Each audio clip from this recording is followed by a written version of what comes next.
Here is an example of how to examine a forecast sheet or to create a forecast sheet based on existent values. So what we have here, kindly provided by an air conditioning company, is a timestamp rated per hour, as you can see, over days. So the 19th of April 2022 at 10 o'clock, 11 o'clock, and then midnight.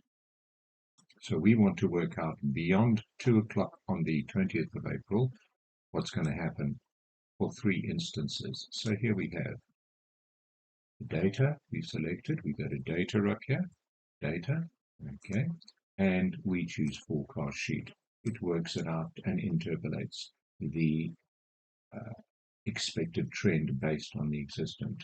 I prefer the column chart, which is like that, and then there are some options. And the options include confidence intervals, forecast end, forecast start. You can go further with that, obviously, and then there are some more technical alterations there.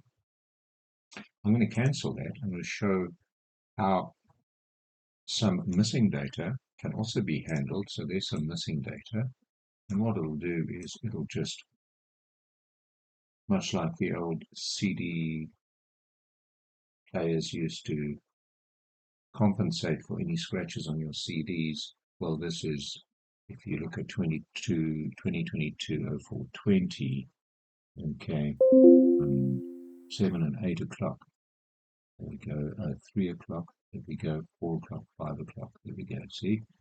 So let's do that, let's create it, and there's the chart. It creates a separate sheet there, and there's the chart.